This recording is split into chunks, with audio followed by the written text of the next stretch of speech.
नमस्कार दोस्तों, नमस्कार नमस्कार। सभी का स्वागत है आपके चैनल अड्डा 24/7 जुडिशरी पे। मेरा नाम है अमित आनंद और आप आ चुके हैं हमारे एक स्पेशल एडिशन क्लास पे।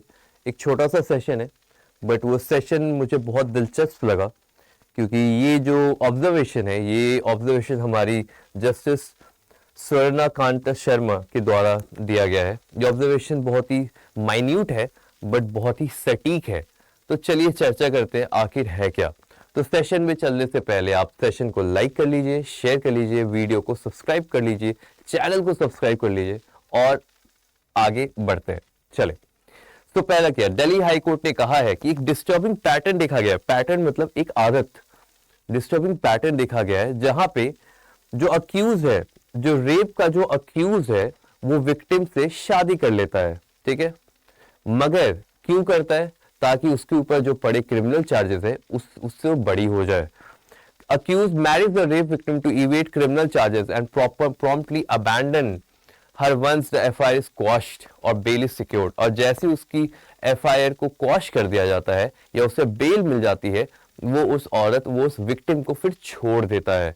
और ये ऐसा नहीं है कि एक केस हुआ है, दो केसेस हुए, ये मल्टीपल केसेस में देखा गया है। तो यहाँ पे हाईकोर्ट ने थोड़ा सा ऑब्जर्व करके सोचा है कि ये क्या हो रहा है, क्या ये सही है, क्या ये गलत है, क्यों हो रहा है ऐसा कि एक रेप विक्टिम को बाद में भी सफर करना पड़ रहा है। मतलब रेप विक्टिम है, उसके साथ रेप कंडक्ट हुआ है, एक रेप सर्वाइवर है, she is very brave, and उसके बाद उस रेप के जो अक्यूज है वो उससे शादी करता है। और जैसे ही उस अक्यूज के ऊपर से चार्जेस हटा लिए जाते हैं या उसे बेल मिल जाती है या उसका एफआईआर को क्वॉश कर दिया जाता है, वो उस महिला को फिर छोड़ के अपनी जिंदगी आगे बढ़ने के लिए चल देता है। ये बात कही गई है दिल्ली हाई कोर्ट के द्वारा। अब शॉकिंगली बहुत सारे numerous cases have been come to light जहां पे अक्यूज ने डिसीटफुली, मतलब विथ बैड इंटेंशन, शादी में गए हैं और विलिंगनेस दिखाई है कि शादी करनी है। और जब विक्टिम प्रेग्नेंट हो जाती है जो असॉल्ट के कारण, उसके बाद वो अक्यूज उन्हें छोड़ के भाग जाता है, शादी छोड़ देता है, तोड़ देता है, जैसे उसके ऊपर से चार्जेस हटते हैं कुछ महीनों के अंदर ही। ये एक हार्टलेस स्टेप है जिससे उस विक्टिम की लाइफ बहुत बहुत बहुत मुश्किल हो जाती है। Justice Swarana Kanta Sharma made the observation जहां पे उन्होंने एक एफआईआर को क्वॉश करने से रिफ्यूज कर दिया, जो कि registered bye Delhi police in 2021 on the given section here, in section पे। और POCSO POCSO that is protection of children from sexual offences act के अंदर भी उस पे केस था, section number 6। According to prosecution, the 17-year-old victim, 17 साल की लड़की, had met the accused, a 20-year-old male, while she was attending tuition classes. Tuition में उनकी मुलाकात हुई। She alleged कि accused ने उसे अल्कोहल में कोई सब्सटेंस मिला के उसके साथ फिजिकल रिलेशन किए without her consent at a guest house. The accused alleged to have started blackmailing her that he will post her inappropriate photograph, और फिर उसे ब्लैकमेल भी करने की कोशिश की गई कि सोशल मीडिया में आपके फोटोज को वायरल कर दिया जाएगा। और इस थ्रेट के कारण उसने उसके साथ और फिजिकल रिलेशन सेवरल टाइम्स बनाए। So it is a heinous crime, it is a very very very heinous crime, right? So, however, the prosecution argued that a victim has supported the case in her statement recorded under Section 164 CRPC.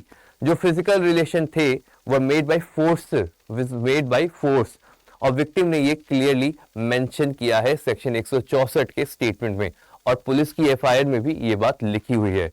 Justice Sharma ने कहा कि prima facie ये तो पता है कि sexual assault हुआ है 2021 में, and due to social pressure which exists in many societies including India, victim pregnant हो गई। उनके बाद उनकी मदर ने बोला कि काम करो, आप लोग ये कर लो कि शादी कर लो, दोनों शादी कर लो, and he was the biological father of the child.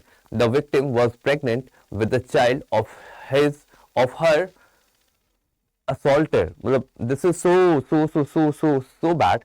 Just think कि एक victim है, एक रेप victim है जो she is pregnant, and the father of that child is the person who has assaulted her, who has forcibly raped her, and then after the marriage he is going to leave her.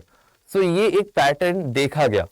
The court further even said that the sexual relationship जो हुआ था with the consent of the minor while she denies. उन्होंने कहा कि जो court का जो observation था कि लड़की डिनाई कर रही है, कंसेंट था, वहां पे कंसेंट था या नहीं ये तो नहीं पता, बट लड़की माइनर थी तो सीधा पॉक्सो में चल जाएंगे. सेक्शन एज 18 से कम है तो माइनर हो गई, माइनर के साथ रिलेशनशिप में हो रहा है तो वो पॉक्सो सीधा चल जाएगा. In any case the minor victim specifically denies that, minor लड़की ने क्लियरली डिनाई किया कि जो रिलेशनशिप था वो विदाउट कंसेंट था. और ये केस उन्होंने बताया, ये केस भजन लाल सुप्रा और Niharika infrastructure and on the merits of the case पे बेस्ड है. This court cannot come to the conclusion that the allegation against the petitioner and absurd in nature of improbable or that the offense alleged could not have been taken place. और उन्होंने clearly इस petition को dismiss कर दिया. इस FIR को dismiss करने का रीजन क्या था कि एक 17 साल की लड़की के साथ सेक्सुअल इंटरकोर्स हुआ है, एक 17 साल की लड़की के साथ सेक्सुअल इंटरकोर्स हुआ है, ठीक है, कंसेंट नहीं था, शादी की बात हुई, अग्री कर गए. बट दिल्ली हाई कोर्ट ने ये पैटर्न देख लिया, क्योंकि देखो जो हाई कोर्ट होती है, सुप्रीम कोर्ट होती है या तो कोई भी कोर्ट होती है, उसके पास हर दिन बहुत सारे केसेस आ रहे हैं and most of the cases have similar facts and circumstances. सारे के सारे तो नहीं मगर ज्यादातर केसेस के जो फैक्ट्स होते हैं वो सिमिलर लाइन पे होते हैं. तो उन्होंने देखा है क्या कि जब एक विक्टिम का रेप हो जाता है और जो अक्यूज है उससे उनकी लीगल सोलेमनाइजेशन ऑफ मैरिज हो जाती है तो उस समय तो ठीक लगता है कि चलो शादी हो रही है, ठीक है.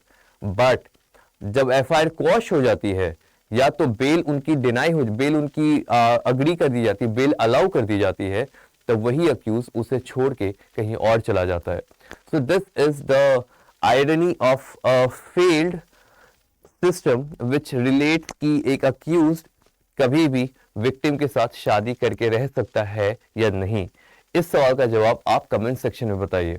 मुझे लगता है कि this is one of a remedy which was imprompted कि शायद ऐसा सिचुएशन पॉसिबल है, बट आई डोंट थिंक कि ऐसी सिचुएशन पॉसिबल हो सकती है. कोई किसी ने किसी का असॉल्ट करा है, उसके बाद उसी से उसकी शादी रच दी जाए. It might be a different opinion of you, it might be a different opinion of me. तो मेरा ओपिनियन तो मैं जानता हूँ, आप अपना ओपिनियन कमेंट सेक्शन में जरूर बताइएगा. Till then take care, thank you, जय हिंद, और मुलाकात होती है आपसे नेक्स्ट सेशन में. धन्यवाद.